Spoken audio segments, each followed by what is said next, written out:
अस्सलाम वालेकुम मेरे दोस्तों, भाइयों और बहनों। मैं हूं मोहम्मद तैयब और मैं आज वेलकम करता हूं आपको मेरे गार्डनिंग चैनल ब्लूमिंग रूफ पर। तो आज मैं आपके लिए मतलब आपके लिए तो नहीं, जो मेरे पास पौधा है उसके बारे में आपको मैं बताऊंगा।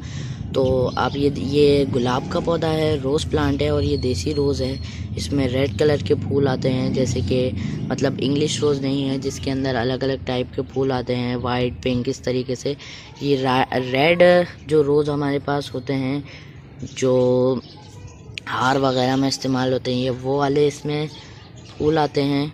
तो आप ये देखें, इसकी काफ़ी मतलब पत्तों वाला हो गया है। जैसे कि आपको अगर मैं पुरानी बात बताऊं तो ये इसकी मैंने मतलब इसको जब प्रून किया था तो इसकी ग्रोथ रुक गई थी, मतलब इस तरीके से बुशी नहीं था। इसकी मतलब के पौधे सब कम था, मतलब ये जो जितने पत्ते आपको इसके अंदर दिख रहे हैं वो कुछ भी नहीं था। ये पत्ते जो हैं इसमें कुछ मतलब ये सिर्फ डंडियाँ ही थी और कुछ मतलब जिनको हम गिन सकें उतने पत्ते ही थे बस। लेकिन जब इसका सीज़न आया, मतलब सर्दियों के अंदर ही आ गया, जब इसकी नई ग्रोथ स्टार्ट हो गई, तो अब इसके अंदर देखिए कितने सारे पत्ते आए हुए हैं। तो और ये देखिए, ये इस तरीके से न्यू ग्रोथ शुरू में आती है।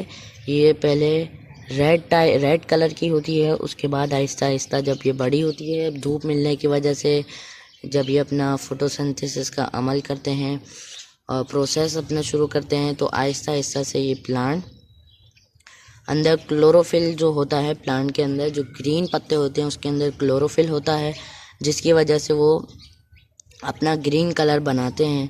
तो ये क्लोरोफिल आहिस्ता आहिस्ता पे जब ये बड़ा होता है तो फिर ये चेंज होता जाता है ग्रीन कलर में। जैसे कि आप इसकी डंडियाँ देख रहे होंगे कैसी इसकी आहिस्ता आहिस्ता से टर्न हो रही हैं, नसों की तरह जैसे बना हुआ हो पत्ते पर।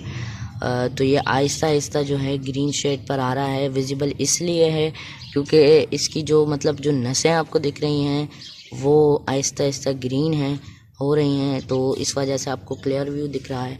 और ये देखिए, मैं आपको और ग्रोथ दिखाऊं अगर इसकी, ये एक यहाँ से भी है, नई ग्रोथ आ रही है इसकी, एक यहाँ से भी, एक यहाँ से भी, ये देखिए ये भी आ रही है। और एक छोटी सी जो ग्रोथ है, हाँ कहाँ गई, हाँ ये रही, ये भी ग्रोथ आ रही है इसके अंदर। तो आप देखें कि ये काफ़ी मतलब मेच्योर आहिस्ता आहिस्ता हो रहा है ये पौधा। मैं समझता था कि ये गमला ये बहुत टाइम से इसके अंदर ही है, तो मैं ये समझता था कि इस पौधे ने अब तक मतलब इसके मतलब आगे पूरा गमला रूट से भर दिया होगा। तो मैंने सोचा कि इसकी अंदर की कंडीशन देख ली जाए कि इसकी रूट्स वगैरह की ग्रोथ किस तरीके की है। तो आप यकीन नहीं करेंगे कि जब मैंने इसको खोला तो इसकी रूट्स इतनी मतलब मुट्ठी भर भी इतनी इसकी रूट्स नहीं थी इस गमले के हिसाब से।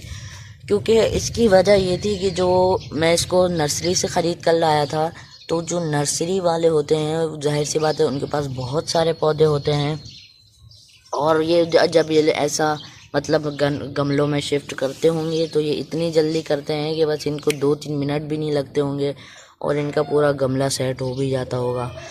तो मैंने इसको खोला तो इसकी रूट कुछ भी मतलब इसके साथ मतलब जो एक होता है ना, जब हम निकालते हैं उसको तो पूरा रूट बाउल उसके साथ बाहर आता है, जब रूट जकड़ लेती हैं मिट्टी को तो पूरा एक गमला जो उसका अंदर का जो मिट्टी भरी हुई होती है वो साथ आती है। ऐसा कुछ भी नहीं हुआ, यहाँ तक कि जब सारी मिट्टी निकल गई तो रूट्स अभी भी उसके अंदर फंसी हुई थी। तो मैंने उसको निकाला, उसकी कुछ रूट्स काटी मैंने और फिर मिट्टी भरी न्यू, जो पुरानी जो थी वो बहुत खाद वाली, मतलब बहुत ज़्यादा खाद ऐड हुई हुई थी उसमें, तो उसको मैंने निकाला मिट्टी को। उसके बाद मैंने थोड़ी न्यू मिट्टी मिक्स की, थोड़ी पुरानी मिट्टी मिक्स की। उसके बाद मैंने इसको फिर से जो है इसी गमले के अंदर इस तरीके से रखा कि अब ये नई ग्रोथ इसी गमले के अंदर अपनी बढ़ाएगा, अपनी रूट्स की ग्रोथ। तो इसका जो ये मैं आपको बताऊं कि ये जो पेंट हुआ हुआ हिस्सा है ना, ये मैंने पेंट किया है। इसका पेंट हुआ हुआ हिस्सा ज़मीन के अंदर था, मतलब इतना बस बाहर दिख रहा होगा हमें, बाकी ये सारा ज़मीन के अंदर फिट हुआ हुआ था। तो मैंने इसको निकाला, तो जैसे हम लकड़ी को ज़्यादा दिनों के लिए मिट्टी में रखे हो वो काली टाइप डिकम्पोज होना शुरू हो जाती है ना, तो उसके लिए मैंने इसको पहले छीला कि नई तरीके से, मतलब ये जो हार्डवुड हमें दिखता है white colour, white brown colour का, ये प्योर ब्राउन हो जाए। तो इसकी प्रोटेक्शन के लिए, क्योंकि यहाँ गीला गीला होता है तो इस पर फंगस एक्टिव ना हो जाए, फंगस मॉस ना लग जाए, हरा हरा जो आ जाता है, तो मैंने इसकी प्रोटेक्शन के लिए थोड़ा सा पेंट कर दिया इस पर, कि इस पर ज़्यादा मतलब पावरफुल तरीके से एक्टिव ना हो फंगस। तो अभी तो कुछ मुझे नज़र नहीं आ रही है फंगस एक्टिव होते हुए। तो इसके अंदर जो है मैं आपको बताऊं कि इसका अभी ग्रोथ छोटी है, मतलब साइज़ छोटा है, ये यूं ही बुशी बनता है, इसको मैं ज़्यादा लंबा या नहीं होने देता। तो मैं अब इसकी ग्रोथ पर कि ये थोड़ा बड़ा दिखे इस पर फोकस करूँगा, और फिर मैं इसको नए गमले, बड़े गमले में भी शिफ्ट करूँगा। इसके अलावा इसको अभी फ्लावरिंग नहीं हुई है, बहुत टाइम से इसको फ्लावरिंग नहीं हो रही सर्दियों की वजह से, क्योंकि रुक गई है। वैसे तो हो जाती थी लेकिन अभी इसकी ग्रोथ रुक सी गई है। मतलब ये देखिए जल से जाते हैं, ये जो ग्रीन ग्रीन होता है ना, ये धूप की वजह से इसको ना प्रॉपर मिलने से ये जल जाता है। तो वो हो सकता है इसकी रीज़न यह हो क्योंकि अंदर से पौधा स्ट्रेस में हो, क्योंकि इसको इस तरीके से इसकी मतलब लाचार जो नहीं होते, इस तरीके से उसको अंदर ही हुआ था। तो मैंने इसको निकाला, तो उसको सेट किया मैंने। इसके अंदर फर्टिलाइज़र जो है, मैं कोई केमिकल वेमिकल इस्तेमाल नहीं करता हूँ। मैं इसके अंदर जो माना जाता है कि जो हमारे पास चाय की पत्ती से जो बच जाती है चाय बनाने के बाद, उसका फर्टिलाइज़र भी मैं इसके अंदर डालता था, तो उससे काफ़ी अच्छा रिज़ल्ट मिला, उसमें फूल भी आते थे। और मैं काऊ डंग, जो गाय का गोबर, इसके अंदर वो भी इस्तेमाल में करता था, तो काफ़ी रिज़ल्ट अच्छा मिलता था। फ्लावरिंग इस वजह से भी नहीं हुई क्योंकि इसके ज़्यादा ब्रांचेस नहीं थी, इसकी ग्रोथ रुक गई थी, लेकिन इसने अपनी नई ग्रोथ फिर से बढ़ा दी है। तो ज़रूर जल्द ही इसको बाहर के दिनों में फूल लगेंगे, और मैं कोशिश करूँगा कि इसको अभी भी फ्लावरिंग पर ले आऊँ मैं फर्टिलाइज़र्स ऐड करके। तो मैं इसमें कोई स्पेशल तरीके का ऐड नहीं करता हूँ, जैसे जो केमिकल्स आते हैं, केमिकल्स बेस्ड फर्टिलाइज़र, इसके अंदर बिल्कुल ऑर्गेनिक और नेचुरल वे में इस्तेमाल करता हूँ।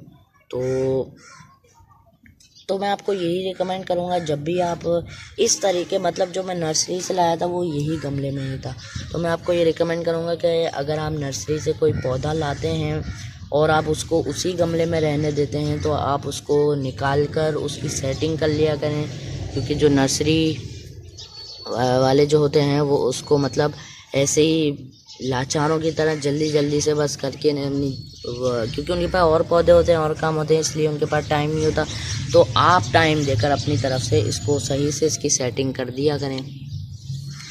तो फ़िलहाल इसकी मैं नई ग्रोथ होने दे रहा हूँ। जैसे कि आप ये देखें, सारी नई ग्रोथ आ रही है, इसमें भर गुच्छे गुच्छे कर इसके अंदर नई ग्रोथ आ रही है। तो मैंने इसको मतलब प्रिपेयर करूँगा आहिस्ता आहिस्ता कि अपनी नई ग्रोथ अंदर से भी बढ़ाए, ऊपर से भी बढ़ाए, और ये फ्लावर्स भी दे। और जब इन पर फ्लावर्स आ जाएंगे, मैं इन पर मेहनत करूँगा तो ज़रूर इनको फ्लावरिंग भी हो जाएगी।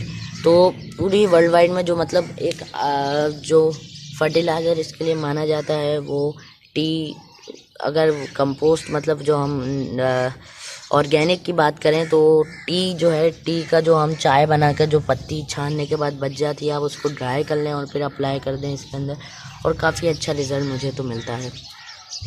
तो अभी मैं इसको छोटे गमले में ही मैं सोच रहा था कि इसको निकाल कर बड़े गमले में कर दूं, लेकिन जैसे ही मैंने इसका अंदर से हाल देखा तो मैंने इसको इस तरीके से सेट किया कि अब इसी गमले के अंदर ये अपनी नई ग्रोथ बढ़ाएगा। तो यहाँ से देखें, यहाँ से भी मैंने इसकी प्रूनिंग कर दी थी, यहाँ से कि हो सकता है यहाँ पर फ्यूचर में शूट्स निकल जाएं। यहाँ से भी मैंने ये देखिए, ये सारे प्रून हुआ हुआ एरिया है, क्योंकि अपने पौधे को प्रून करते रहा करें, क्योंकि एक ब्रांच, अगर आप एक ब्रांच को यहाँ से काटते हैं तो फ्यूचर में 2-3 इस तरीके की ब्रांच निकलती जाती हैं, जिससे हमारा ही पौधा बुशी होता जाता है। तो बस अभी के लिए इतनी इन्फॉर्मेशन थी आप लोगों के लिए। सर्दियों में मतलब इसको ज़्यादा नुकसान नहीं होता, मतलब आप इसको धूप में ही रखें तो अच्छा है, इसको धूप मिलती रहनी चाहिए। तो बस आप इसको प्रून करते रहा करें इन पौधे को, ताकि बुशी होता जाए और ज़्यादा फ्लावर्स भी दे। लेकिन अगर यहाँ की बात करें तो यहाँ का टेम्परेचर मतलब मीडियम रहता है।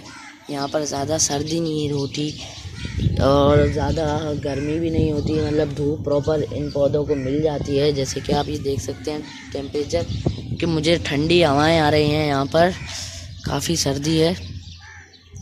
मतलब हमारे लिए तो सर्दी है, लेकिन यहाँ पर धूप भी आ जाती है। जैसे बाकी एरियाज़ में अगर आप देखें पंजाब साइड और इस तरीके से, तो धूप आती ही नहीं है ठंड की वजह से।